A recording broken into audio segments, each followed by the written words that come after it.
کیا ماؤں نے لال جنے تھے؟ کیا دھرتی نے انسان دیکھے تھے؟ آج تک دنیا ایسا بادشاہ نہ دکھا سکی جو 22 لاکھ مربع میل پہ حکومت کر کے مسجد میں جھاڑو دے رہا ہو، جو 22 لاکھ مربع میل پر حکومت کر کے پانی کی مشق کندھے پہ اٹھا کے بیوہ عورتوں کے گھر میں گھڑوں میں پانی بھرنے جا رہا ہو۔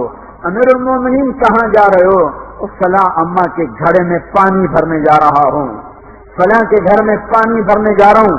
22 لاکھ مربع میل پہ حکومت کر کے دھرتی نے ایسا بادشاہ نہیں دیکھا جو اونٹ چراتا پھر رہا ہو، اور جو بیت المال کا اونٹ گم ہوا، شولے کو باندھا اور دوڑ لگائی، آگے احنف بن قیس ملے، ارے کہاں جا رہے ہو امیر المومنین؟ کہ تو بھی آجا، بیت المال کا اونٹ گم ہو گیا ہے، مل کے تلاش کریں۔ پتہ نہیں کتنے مسلمانوں کا اس میں حصہ ہے۔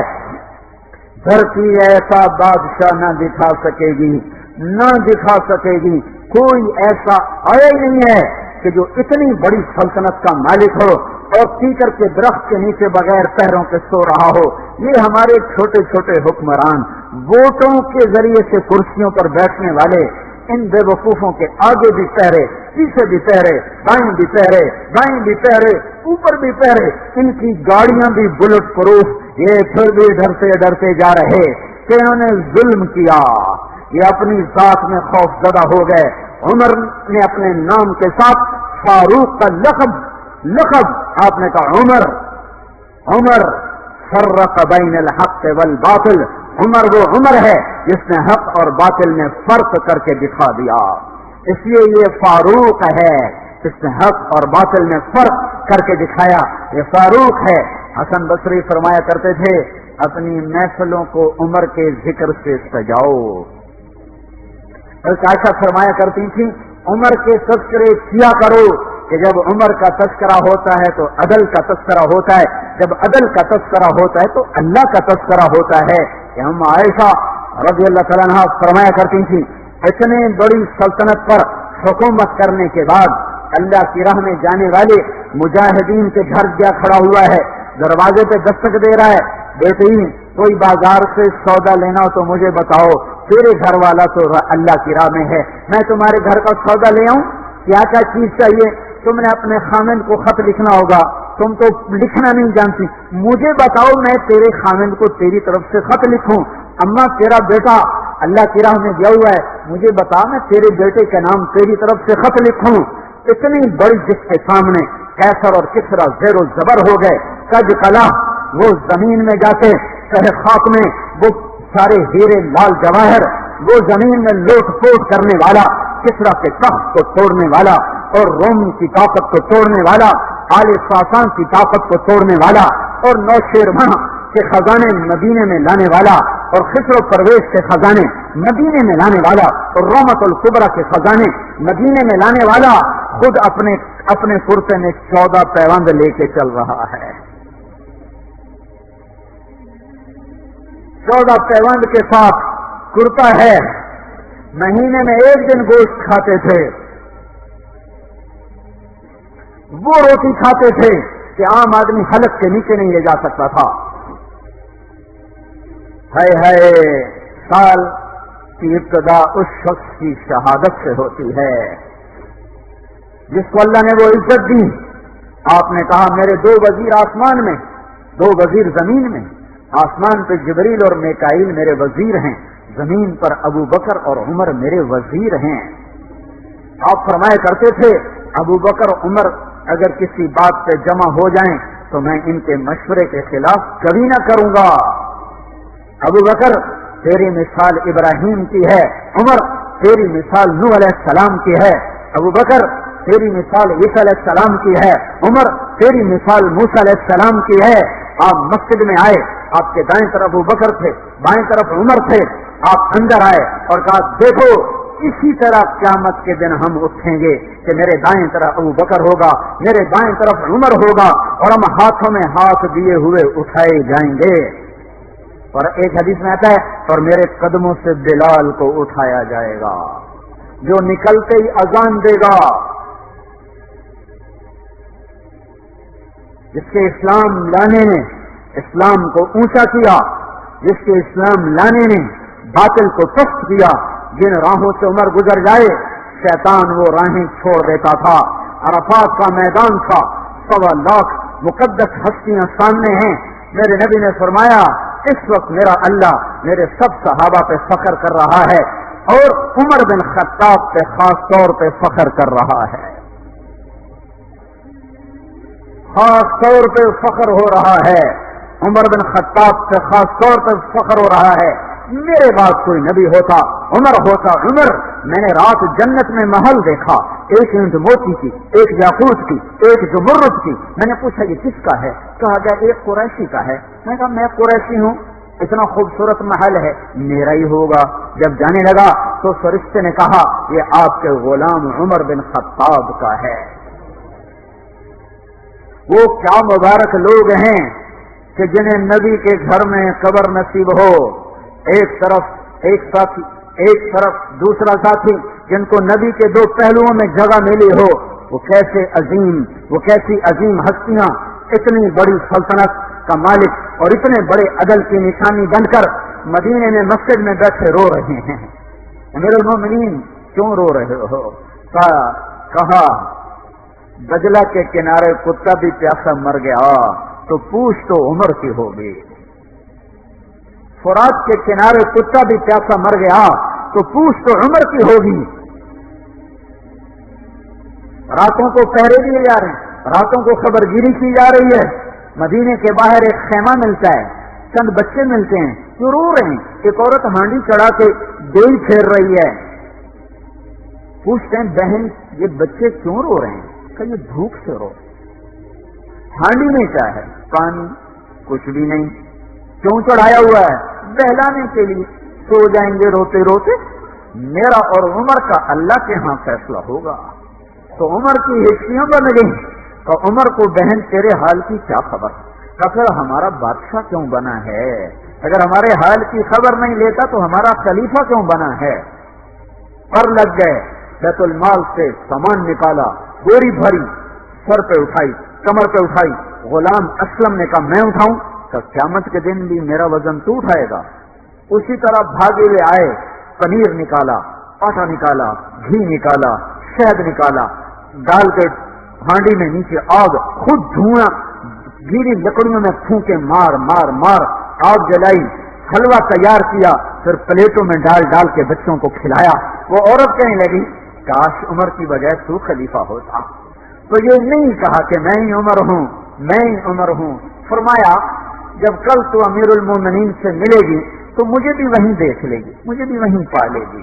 پھر وہاں بیٹھ کے دیکھتے رہے، اٹھ کے چل دیے، بچے ہنسنے لگے، کھیلنے لگے۔ تو اپنے غلام سے فرمایا میں نے انہیں روتا دیکھا تھا، میرا جی چاہا میں انہیں ہنستا بھی دیکھوں۔ 22 لاکھ مربع میل پہ اسلام پھیلا کر حکومت اس سے بھی بڑے علاقے میں لوگوں نے کی، چنگیز نے اس سے زیادہ فتوحات کی، محمود غزنوی نے اس سے زیادہ کی، سکندر تیمور نے اس سے زیادہ کی، پر فتوحات کر کے یوں خدمت کر رہا ہو، پانی بھر رہا ہو، اونٹ چرا رہا ہو، امامت کرا رہا ہو، 14 پیوند لگے کپڑوں کے ساتھ خلافت کے تخت پر بیٹھا ہوا ہو، یہ دھرتی میں پھر کوئی نہیں آئے گا۔ ہے نماز میں خنجر لگا، نماز پڑھاتے ہوئے 27 ذوالحج، 27، 28، 29 یکم کو انتقال ہوا۔ یکم محرم موت کے آثار گہرے نظر آئے، بیٹے کو بلایا کہ بیٹا جاؤ اما عائشہ سے پوچھ کے آؤ کہ عمر اپنے ساتھیوں کے ساتھ دفن ہونے کی اجازت چاہتا ہے۔ امیر المومنین کے لقب سے بات نہ کرنا، عمر کہنا، عمر، اب میں امیر المومنین نہیں رہا۔ جب وہ پوچھنے گئے تو حضرت عائشہ رو رہی تھیں، انہوں نے عرض کیا اما جان میرا باپ اپنے ساتھیوں کا پڑوس چاہتا ہے۔ انہوں نے فرمایا یہ جگہ تو میں نے اپنے لیے رکھی تھی، لیکن اگر عمر چاہتے ہیں تو ان کو مجھ پر فضیلت ہے، میں ان کے لیے دستبردار ہوں۔ انہوں نے واپس آ کر خوشخبری سنائی، مبارک ہو اجازت مل گئی، یعنی شاید میرے شرم میں اجازت دی ہو، جب مر جاؤں تو مجھے دوبارہ دروازے کے سامنے رکھ کر پھر جا کے پوچھنا، اس وقت اجازت ملے تو پھر لے جانا، ورنہ مجھے بقیع کی طرف لوٹا دینا۔ اتنے میں حضرت علی آئے، پریشان دیکھا، عمر کیوں موت سے ڈر گئے؟ کہ نہیں، موت کے بعد کی گھاٹی سے ڈر رہا ہوں۔ کہ ڈرو نہیں، میرے ان کانوں نے سنا ہے اور اتنی دفعہ سنا ہے کہ میں گن نہیں سکتا کہ اللہ کے نبی فرمایا کرتے تھے ابو بکر اور عمر جنت کے بڑی عمر کے لوگوں کے سردار ہیں۔ آپ نے فرمایا تو اس بات کی گواہی دے گا؟ کہ میں بھی دوں گا، میرا بیٹا حسن بھی دے گا، امام حسن بھی ساتھ ہے، کہ میں بھی دوں گا، میرا بیٹا حسن بھی گواہی دے گا۔ پھر بھی ہے جو جنت کی بشارتیں لیے ہوئے ہیں، 10 مبشرہ، ابو بکر جنتی، عمر جنتی، عثمان جنتی، علی جنتی، طلحہ جنتی، زبیر جنتی، ابو عبد الرحمن بن عوف جنتی، ابو عبیدہ بن جراح جنتی، سعید بن زید جنتی۔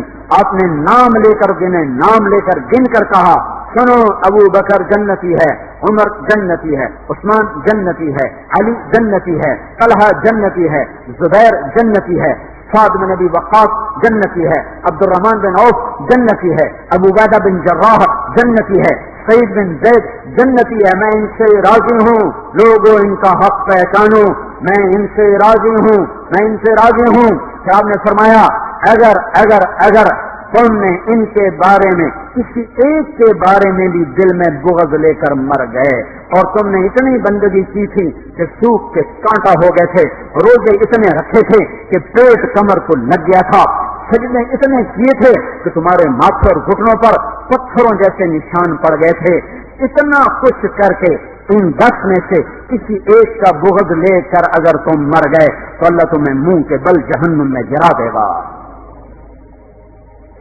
لوگوں، میں ان سے راضی ہوں، ان کا حق پہچانو، جن کو اللہ بھی رضا کے پروانے دے رہا ہو، جن کو اللہ کا رسول رضا کے پروانے دے رہا ہو، جن کو وزارت کا شرف مل چکا ہو، نبی کے پہلو میں قبر جن کی بننے کا اعلان ہو چکا ہو، وہ موت پر کیا کہہ رہا ہے؟ موت پہ کیا کہہ رہا ہے؟ اپنے بیٹے سے کہا میرا سر زمین پہ ڈال دے۔ ان کی گود میں سر تھا عبداللہ بن عمر، تو انہوں نے گود سے ہٹا کر چنڈلی پہ رکھ لیا، یہاں رکھ لیا، چلے گئے، کیا کہہ رہا ہوں سنتے نہیں ہو، زمین پہ ڈال دو۔ تو انہیں زمین پہ ڈالا تو اپنے چہرے کو مٹی میں رکھ دیا اور ایسے ملنے لگے اور کہنے لگے، اے میرے رب، اگر تو نے عمر کو معاف نہ کیا تو عمر ہلاک ہو جائے۔ ویل لک یا عمر ولعمک ان لم یغفر لک ربک، عمر تیری ہلاکت ہے اگر تیرے رب نے تجھے معاف نہ کیا۔ یہ کہتے جان دے دی۔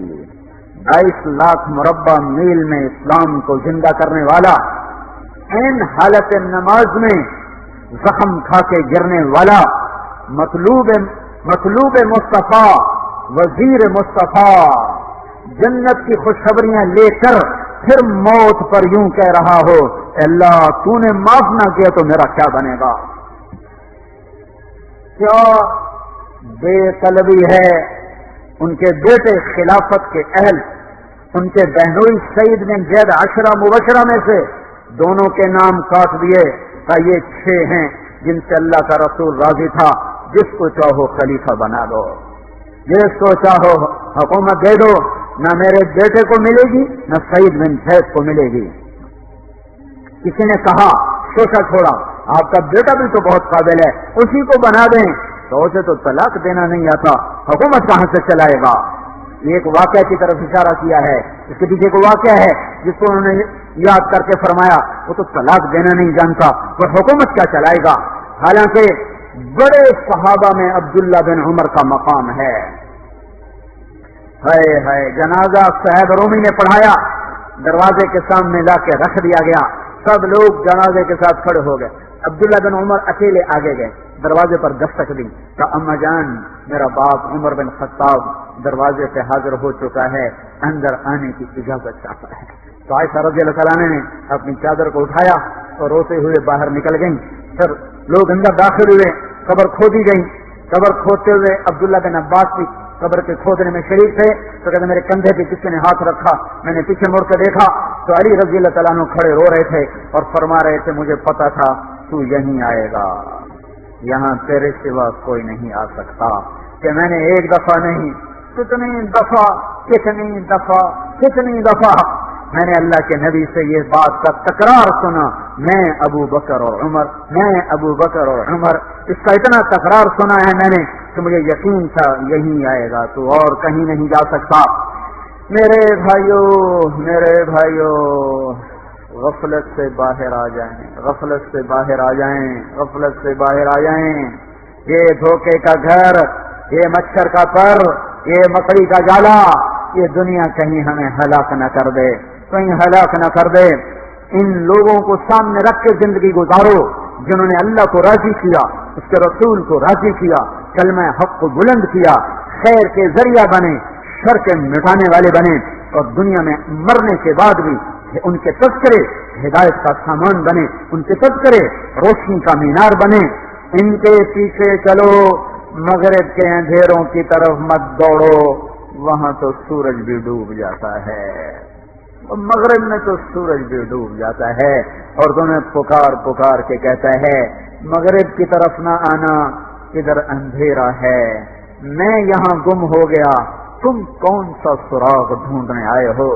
دوڑو اللہ اس کے رسول کی پاک زندگی کی طرف، اس کے پاک صحابہ کی زندگی کی طرف، جن کو اللہ نے مرنے سے پہلے جنت ہاتھ میں دے دی، جنت کی بشارت دے دی۔